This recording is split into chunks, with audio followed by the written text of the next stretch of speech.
రాజశేఖర రెడ్డి గారి జలయజ్ఞం. రాజశేఖర రెడ్డి గారు మనసులో నుంచి పుట్టింది రాజశేఖర రెడ్డి గారి జలయజ్ఞం. జలయజ్ఞం అంటే రాజశేఖర రెడ్డి గారికి ఎంత ప్రాణమో అందరికీ తెలుసు. ఈ ఆంధ్ర రాష్ట్రంలోనే 54 ప్రాజెక్టులను తలబెట్టాడు రాజశేఖర రెడ్డి గారు. ఆ 54 ప్రాజెక్టుల జలయజ్ఞంలో 12 ప్రాజెక్టులు రాజశేఖర రెడ్డి గారే పూర్తి చేశారు. మిగిలిన ప్రాజెక్టులను ఎవరూ ముట్టుకోలేదు. జగనన్న గారు ఆ రోజు మేనిఫెస్టోలో చెప్పిన విషయము, మేము అధికారంలోకి వచ్చాక రాజశేఖర రెడ్డి గారి జలయజ్ఞంలోని అన్ని ప్రాజెక్టులను పూర్తి చేస్తాము అన్నారు. మరి ఏమైంది? ఒక్క ప్రాజెక్ట్ అయినా పూర్తయిందా? తట్టెడు మట్టి ఎత్తి మళ్లీ ఇటు పోసారా? జలయజ్ఞంలో ప్రాజెక్టులు పూర్తి చేస్తామన్నారు. నవరత్నాలలో అదొక రత్నం. మరి ఏమైంది ఆ రత్నం? ఎక్కడ పోయింది జలయజ్ఞం? ఇదేనా రాజశేఖర రెడ్డి గారి ఆశయాలను నిలబెట్టడం అంటే? ఇక్కడ గాలేరి నగరి ప్రాజెక్టు పూర్తయితే ఈ ప్రాంతానికి ఎన్ని నీళ్లు వచ్చును? 6 నెలల్లో పూర్తి చేస్తానన్నాడు.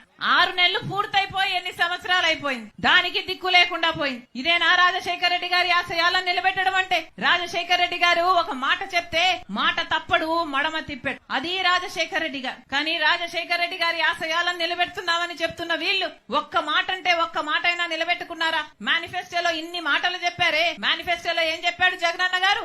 పూర్తి మద్యపాన నిషేధం చేస్తానన్నాడు. మద్యం అనేది లేకుండా చేసినాక తర్వాతనే నేను వచ్చి ఓట్లు అడుగుతాను అన్నాడు. ఉందా ఇప్పుడు మద్యం? ఉందా? మద్యపాన నిషేధం అయిపోయిందా? మేనిఫెస్టోలో పెడుతున్నానిది. మేనిఫెస్టో అంటే నాకు బైబిల్, ఖురాన్, భగవద్గీతతో సమానం అన్నారు. ఏమైంది? పూర్తి మద్యపాన నిషేధం చేశారా? ఇప్పుడు పూర్తి మద్యపాన నిషేధం చేయలేదు కదా, సర్కారే మద్యం అమ్ముతుంది. ఇక సర్కారు ఏ మద్యం అమ్ముతుందంటే కల్తీ మందుతో ఈ రోజు మన రాష్ట్రంలో పక్క రాష్ట్రాల కంటే 25% మంది ఎక్కువ మద్యం తాగి లివర్ చెడిపోయి ఎక్కువ మంది చచ్చిపోతున్నారు. ఈ మద్యం అమ్ముతుంది అంటే వాళ్ళు అమ్మిందే తాగాలట. వాళ్ళు ఎంతకు చెప్తే అంతకే కొనాలట. వాళ్ళు ఏది అమ్ముతే అదే తాగాలట. ఏమేమి అమ్ముతున్నారు? భూమ్ అంట, స్పెషల్ స్టేటస్ అట. ఇప్పుడు కొత్తగా చెప్తున్నాడు మన రాకేష్, డిఎస్సీ కూడా వచ్చిందట. ఎక్కడయ్యా వాగ్దానాలు ఎక్కడ నిలబెట్టుకున్నారు అంటే మందు షాప్ లో నిలబెట్టుకున్నారు.